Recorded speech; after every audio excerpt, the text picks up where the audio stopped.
Venimos, Señor, ante ti en esta hora para pedirte que tu palabra hable a nuestra vida. Venimos, Señor, con nuestros corazones completamente vacíos para que tú los llenes. Permite, Señor, que toda persona que haya entrado a este lugar en este momento pueda sentir el toque del poder de Dios. Oh Padre Santo, perdona nuestros pecados. Bendícenos de manera especial.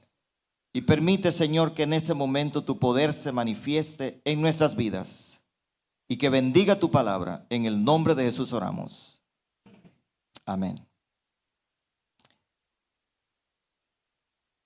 En el día de hoy quiero presentarles un sermón titulado Vasijas vacías. Nosotros vivimos en un mundo lleno de injusticia. Nos atacan las enfermedades y nos llega el sufrimiento. Sufrimiento sin merecerlo. Algo que trae más sufrimiento al ser humano son las guerras. Y las personas que sufrimos y que sufren por las guerras son las que no han hecho una decisión por ella. Las guerras nos hacen sufrir, nos traen hambre, muerte. Nos traen separación, lágrimas y sufrimientos. Dios conocía esta situación por la que iba a estar pasando el mundo. Y por eso la palabra de Dios nos dice que Dios iba a enviar su Santo Espíritu para darnos poder, para poder vivir en un mundo bien complicado.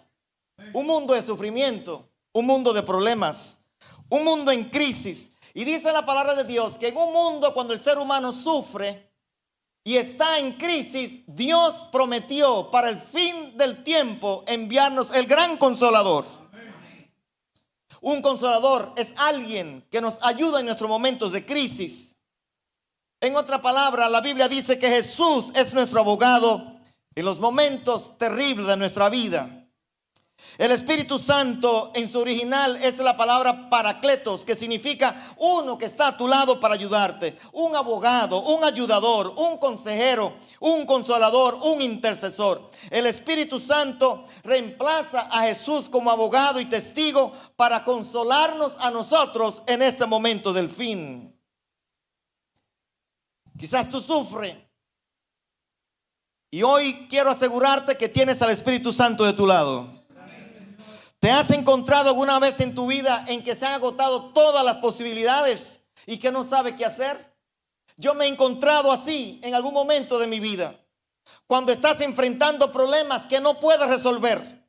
Cuando estás enfrentando problemas en tu trabajo y no sabes cómo salir. Vivimos en esta época bajo el temor de la deportación. Vivimos en esta época con situaciones que muchas veces decimos, Señor, ¿cómo la vamos a resolver?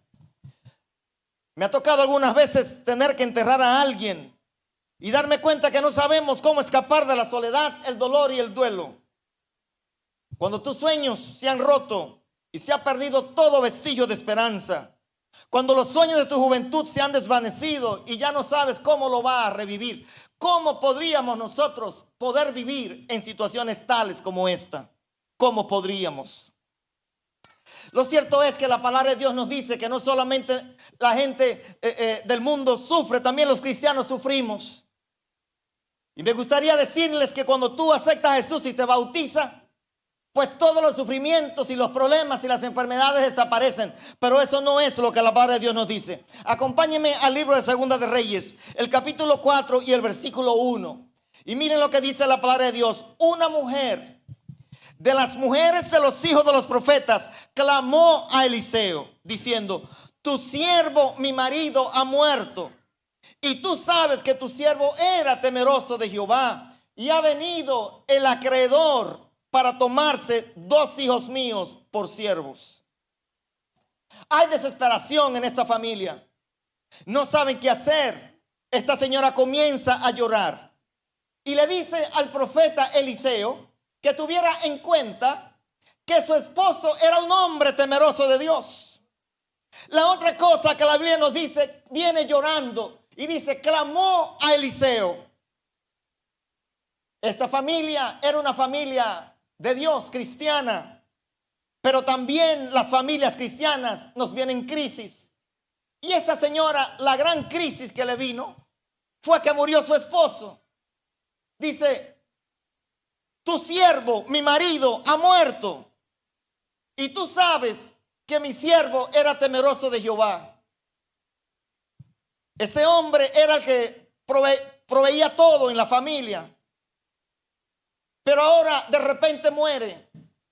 Y ella le recuerda al profeta, este esposo mío, acuérdate que era un hombre temeroso de Jehová. Este era uno de los hijos de los profetas, un líder. Y me sorprende que la palabra de Dios tenga esta historia, mis queridos, porque nosotros los cristianos también sufrimos. Esta era una familia de personas de Dios, pero también sufrían. Los cristianos sufrimos porque vivimos en un mundo caído. Porque Dios usa el sufrimiento para moldear nuestras vidas. Y porque muchas veces el sufrimiento tiene propósitos eternos.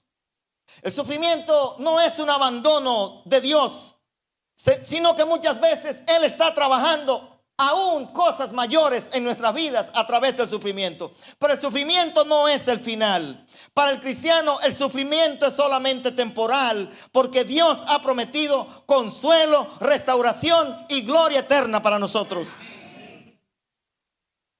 Sí, mis queridos, nosotros sufrimos, y esta señora también sufría por la muerte de su esposo. Algo interesante que ese texto nos habla a nosotros es que este hombre, quizás por muchos motivos, no hizo provisión para su muerte. Quizás esta señora, mientras vivía, al no tener un empleo inmediato, tuvo que coger dinero prestado, y llegó un momento cuando ya no tenía fuerza para poderlo pagar. O quizás este hombre murió de repente y le deja con una deuda. Y había pasado el tiempo y ella había tratado, pero no podía resolver el problema.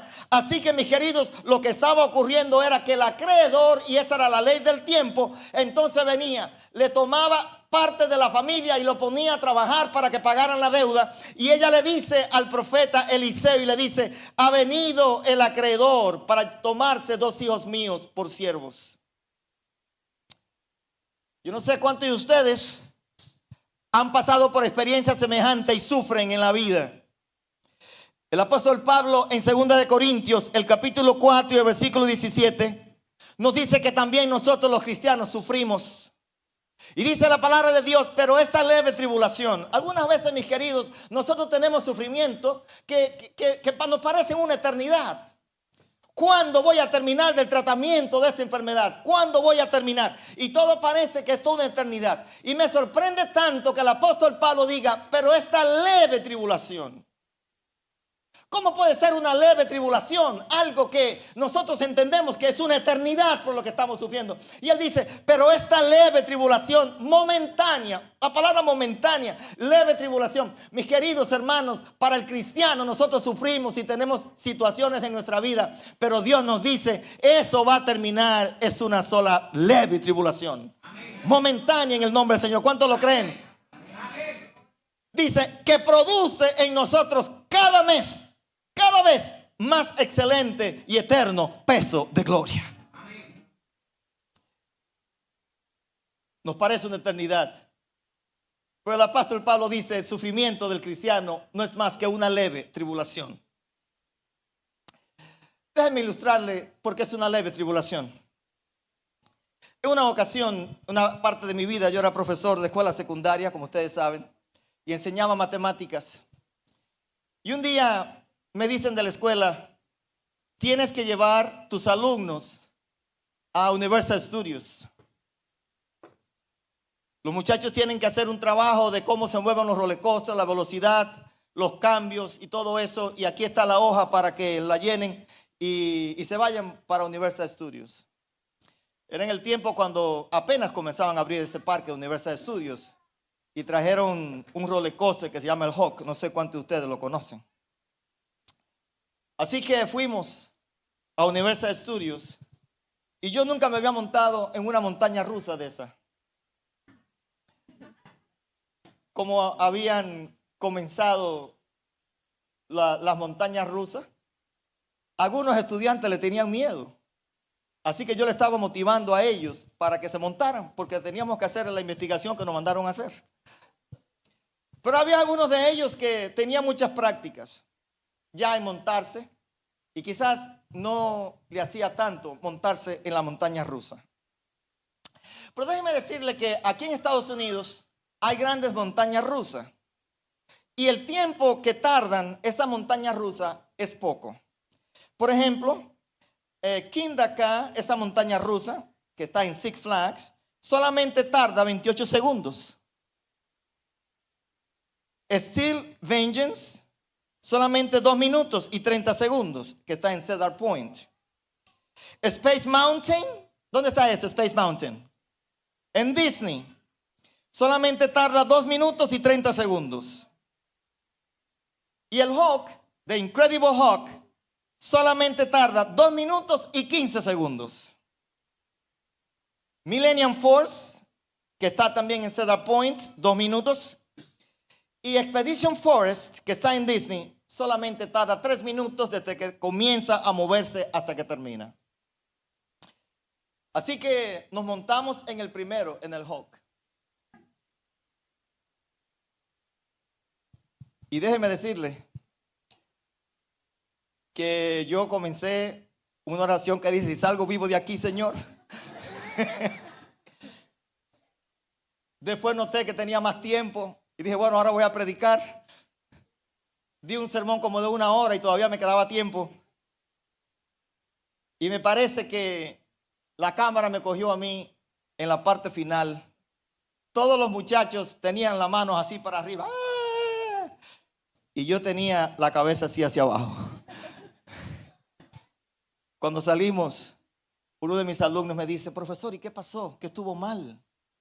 ¿Por qué tiene usted así la cabeza hacia abajo? Yo sabía que pasé todo ese rollercoaster orando.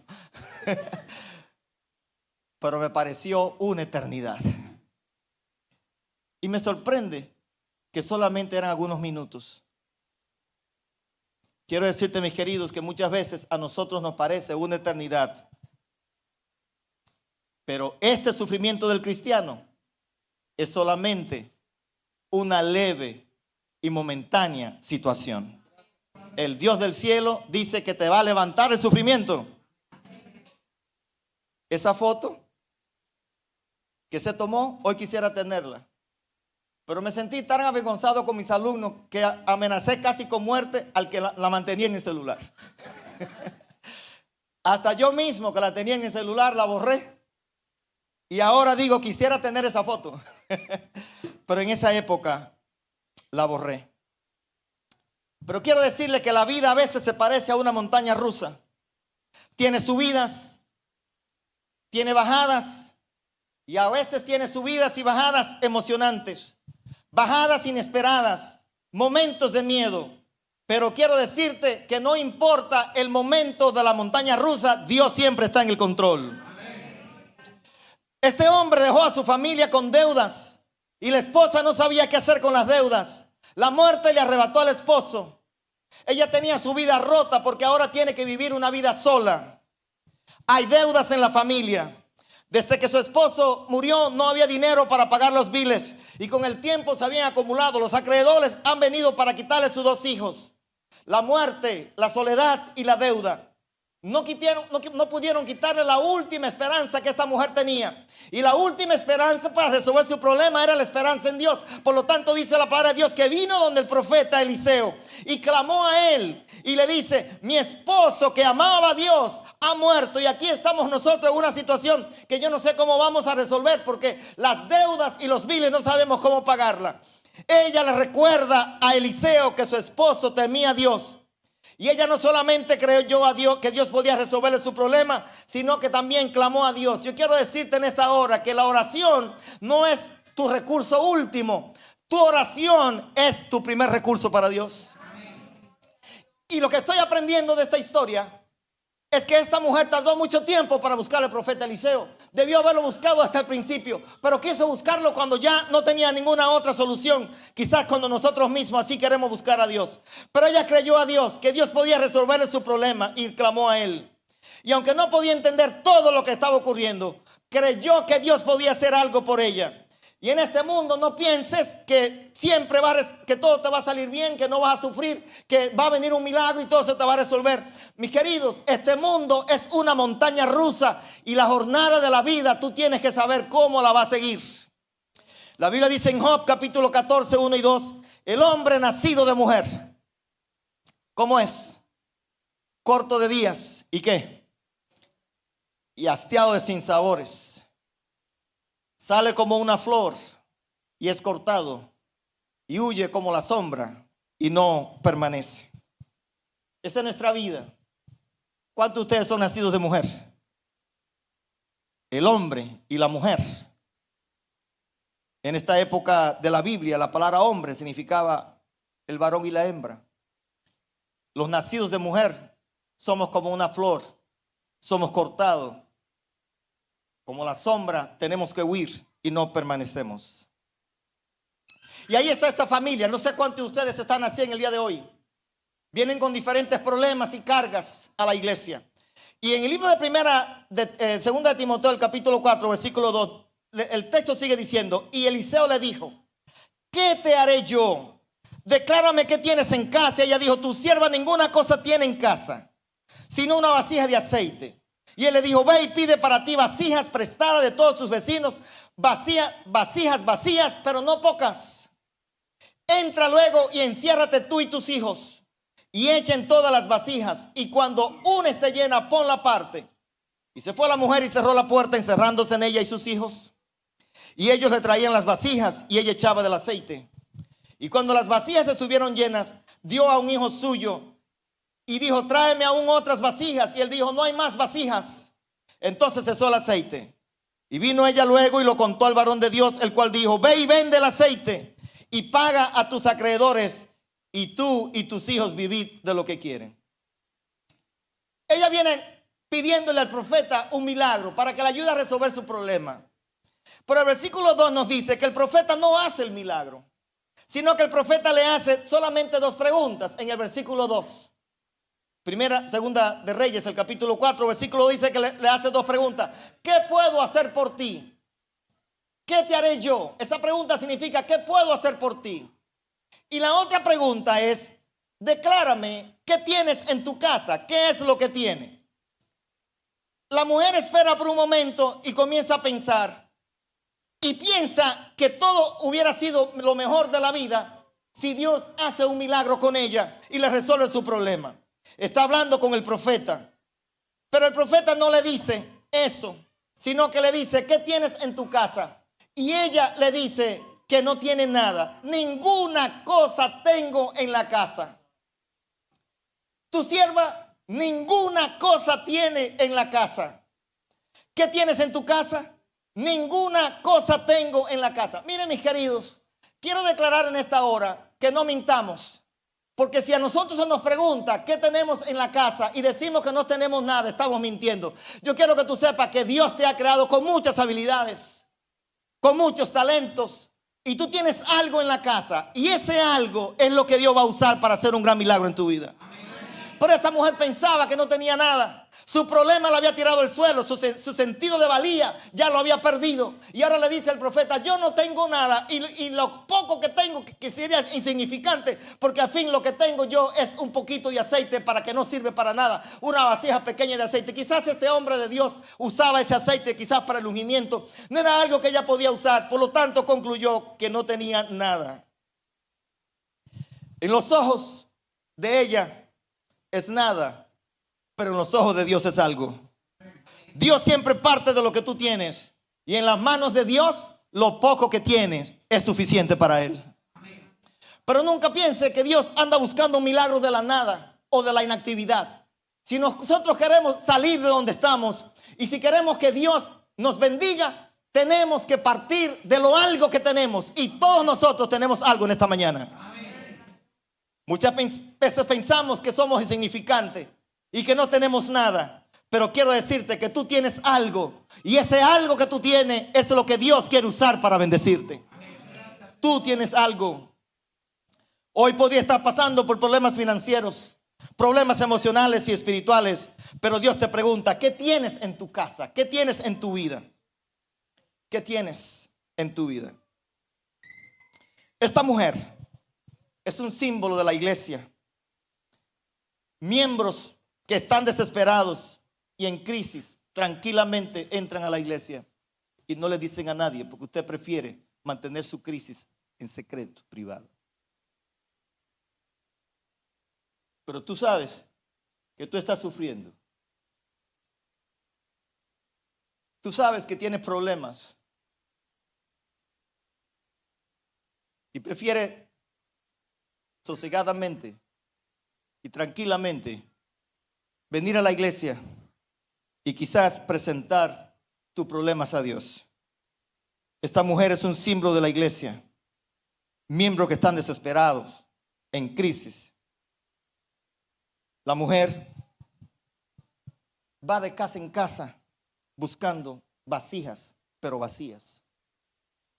El profeta no hace el milagro, sino le dice: ¿qué tienes? No tengo nada, solamente un pequeño envase con aceite. El profeta le dice: anda, ve donde todos los vecinos, ponte en acción y haz algo. No pienses que el milagro va a venir en la actividad. No, haz algo. Vete por todos los vecinos y busca vasijas no pocas. Y la señora no sabía qué iba a hacer el profeta. Busca vasijas no pocas. Y va a la primera vecina y le dice: vecina, yo quiero una vasija que esté vacía. Y va donde la siguiente: vecina, yo quiero una vasija, por favor. Y la vecina dice: ay, vecina, pero esta vasija mía está llena. Vecina, por favor, vacíe la vasija, yo necesito la vasija. Y así fue buscando, y la casa de la señora estaba completamente llena. El milagro de Dios ocurre en la actividad.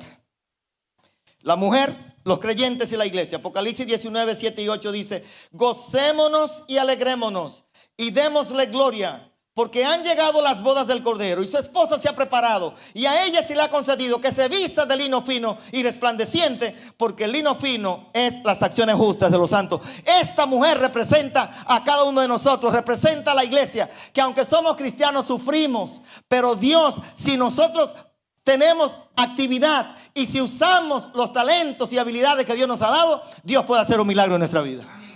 Y yo lo creo para la iglesia Ley Buenavista. Y yo creo que todos los que han entrado aquí tenemos algo que Dios ha puesto. Todos los que hemos entrado aquí tenemos, aunque sea un pequeñito envase de aceite, que Dios puede utilizar para hacer un gran milagro en nuestra vida.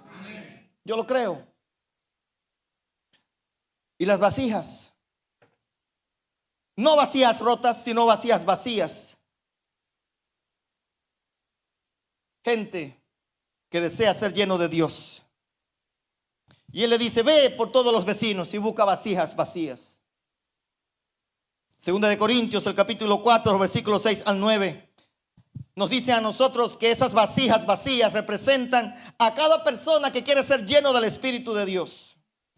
Dice el versículo 6: porque Dios, que mandó que de las tinieblas resplandeciese la luz, es el que resplandeció en nuestros corazones para iluminación del conocimiento de la gloria de Dios en la faz de Jesucristo. Porque tenemos ese tesoro en vasos de barro. Y eso somos nosotros, hermanos, vasos de barro. Y este tesoro del evangelio, Dios lo puso en vasos de barro. Eso somos tú y yo, vasos de barro. Para que la excelencia del poder sea de Dios y no de nosotros. Que estamos atribulados en todo, mas no angustiados. En apuros, mas no desesperados. Perseguidos, mas no desamparados, derribados, pero no destruidos. Somos vasijas de barros, pero vacías para ser llenos del Espíritu Santo. Eso somos nosotros. Y ahora el profeta va a hacer un milagro.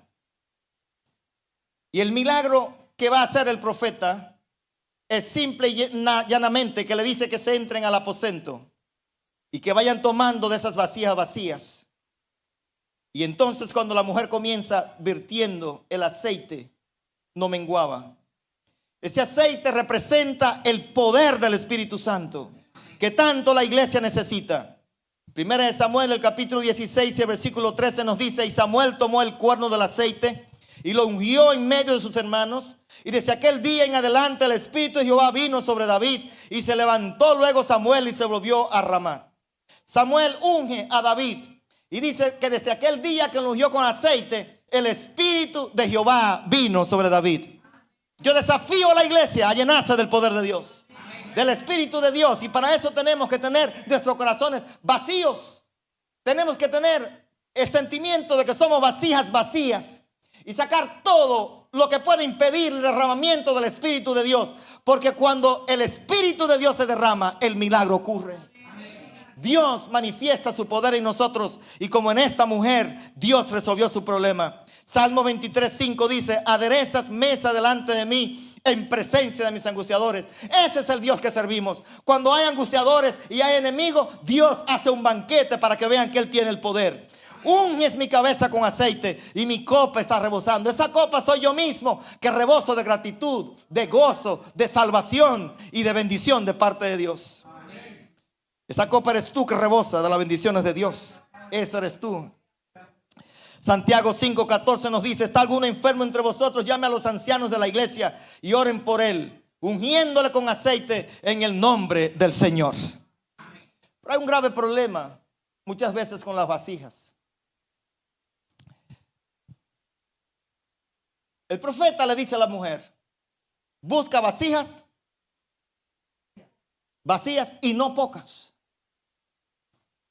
Y ella le dice a su hijo: tráeme otra, y tráeme otra. Y él le dice: madre, no hay más, tráeme otra. El aceite sigue fluyendo, tráeme otra, pero no hay más, madre. Era como si la madre quisiera tener más vasijas, pero no buscó suficiente. El problema de nuestra bendición no está en el aceite, está en las vasijas.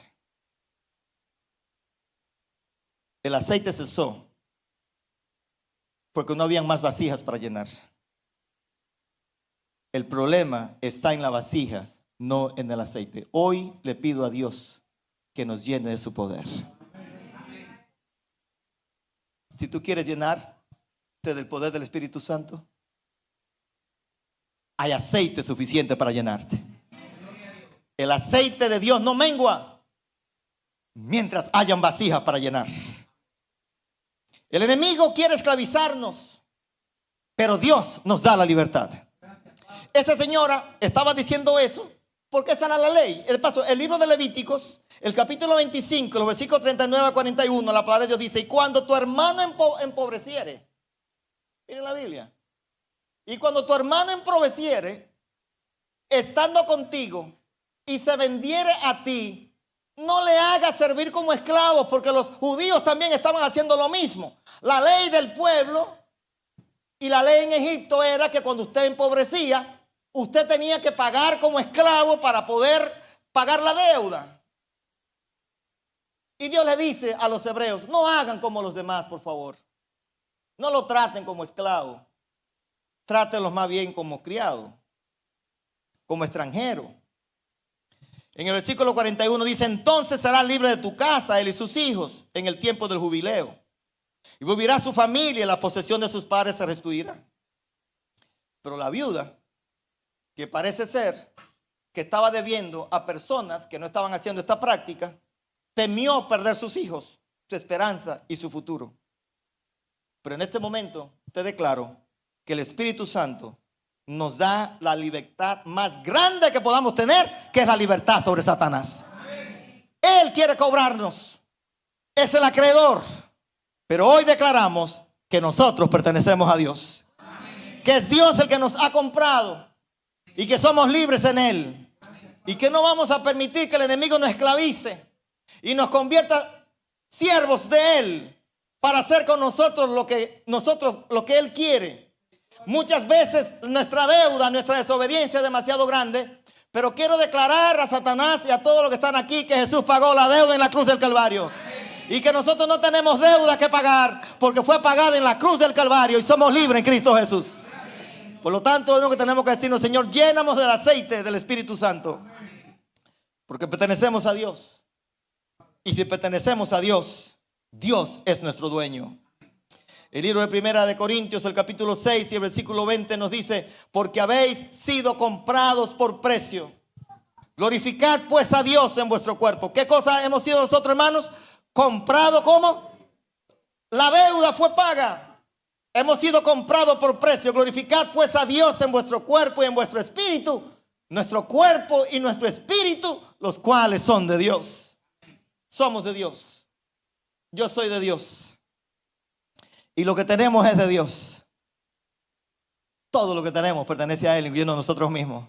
Y algunas veces cuando se daña el carro y cuando no hay para pagar el mortgage de la casa, yo digo, Señor, busca el mortgage de tu casa. Tú no puedes permitir que la casa, los acreedores se la lleven, porque yo no soy dueño. Tú eres el dueño y eres el dueño de todo. Por lo tanto, busca el mortgage. Y quiero decirle en esta hora, mis queridos, que el milagro va a venir cuando lo poco que tenemos lo ponemos en actividad. No solamente te quedes inactivo pidiendo el milagro. Actúa con lo poco que tiene y Dios va a hacer un gran milagro en tu vida. Actúa. Antes del aceite, deuda.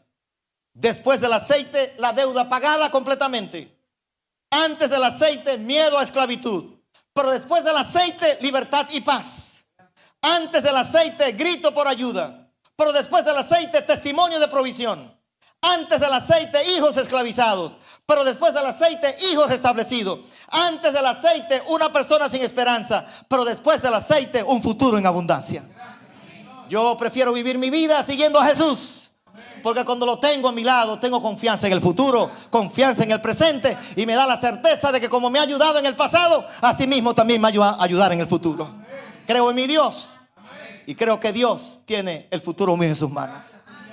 Y si el Señor hizo un milagro con esta mujer, y estando ya lista para ser esclava de los acreedores, vino el Señor con una palabra de libertad. Hoy el Espíritu Santo te puede convertir a ti completamente libres.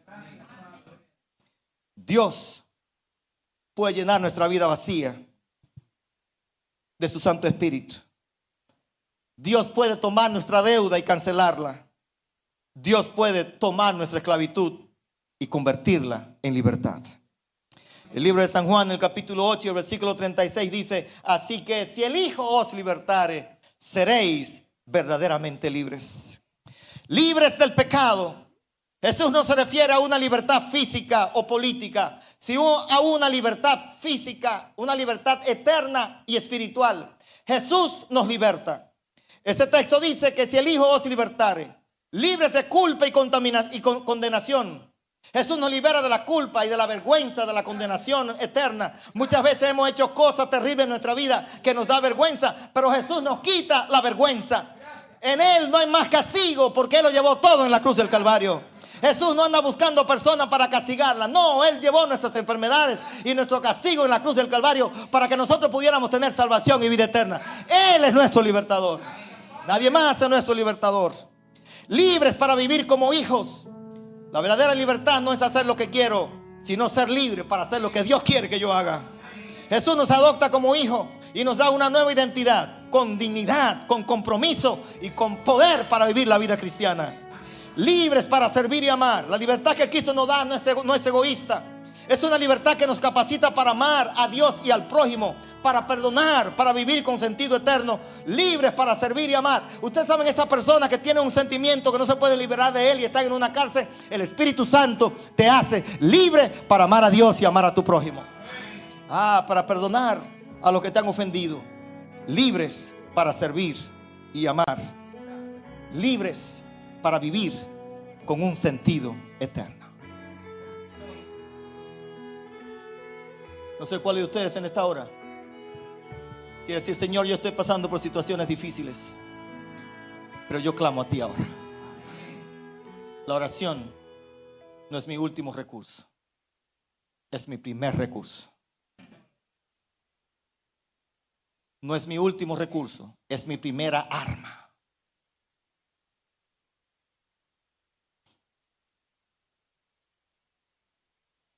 ¿Cuántos dicen en esta hora: Señor, como esa viuda, hay situaciones en mi vida, pero yo quiero ser una vasija vacía para que la llenes del poder de Dios? Señor, lléname, dame fortaleza, dame libertad, Lléname de poder. Yo quiero vivir una vida con propósito. Con propósito. Ese eres tú. Yo te voy a decir algo, mira. Tú no vas a poder seguir viviendo tu vida sin Dios. No vas a poder. Tú no vas a poder. El ser humano fue creado para tener a Dios a su lado. Tú no puedes vivir la vida sin Dios, porque la vida misma es una montaña rusa que te va a destruir. Y la razón por que en la montaña rusa tú no has muerto ya es porque, a pesar de tu desobediencia, el Dios del cielo te ama. Y por su misericordia estás aquí hoy. Pero tú tienes que buscar a Dios. Tú no puedes seguir viviendo tu vida al azar. No, mis queridos. Tú necesitas a Dios contigo. Y yo te hago una invitación hoy. Para que, al igual que esta viuda, tú pongas a Dios como tu amigo personal mientras tú sigues en la jornada de la vida. ¿Dónde estás tú que dice, pastor, yo quiero poner a Dios? Quiero poner a Dios en mi vida. Yo quiero poner a Dios en mi vida. Yo quiero vaciar mi corazón y yo quiero llenar mi vasija de aceite. ¿Dónde tú estás? Que dice, levanta tu mano y dice, Señor, lléname de aceite. Quiero ir a la actividad. ¿Dónde está la persona que dice, todavía, pastor, no he aceptado a Jesús como Salvador personal, pero hoy levanto mi mano diciendo, yo quiero poner a Jesús en mi vida? ¿Dónde estás levantando tu mano? Aquí están, Dios les bendiga. Quiero poner a Jesús. Ahí está la hermana. Señor, llena mi vida. Te voy a decir algo. Gracias, hermano, en la parte de atrás que levantaste la mano también. Ustedes quieren vivir en este país con una presión migratoria como la que nos han puesto de parte del gobierno sin Dios. Así que tú quieres vivir. El sistema te va a vencer. Esta mujer hizo bien con buscar al profeta Eliseo y clamar a Dios para que Dios hiciera un milagro. Y yo le voy a decir una cosa a ustedes.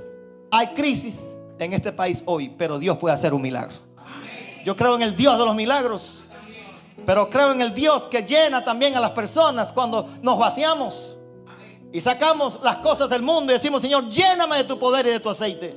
Yo quiero un milagro en mi vida, y el mayor milagro que Dios puede hacer es transformar tu vida, enseñarte a caminar bajo la sombra del Omnipotente, vivir sabiendo que Dios está a tu lado.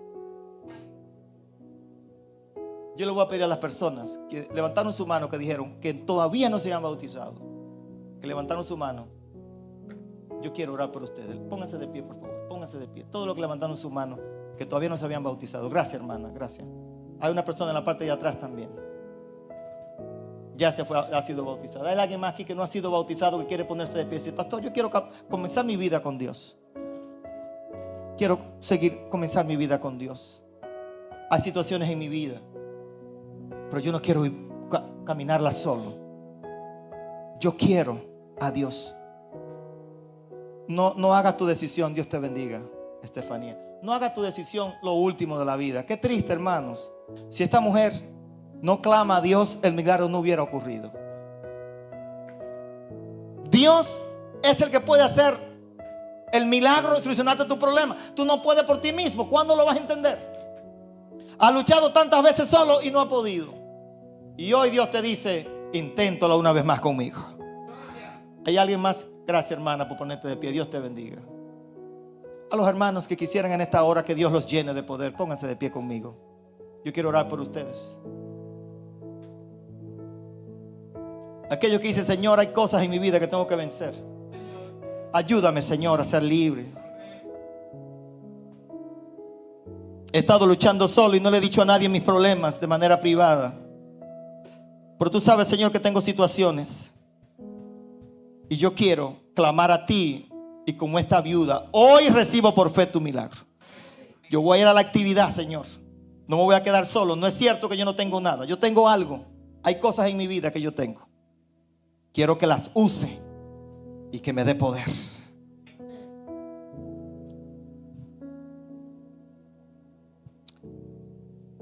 Acompáñame a orar.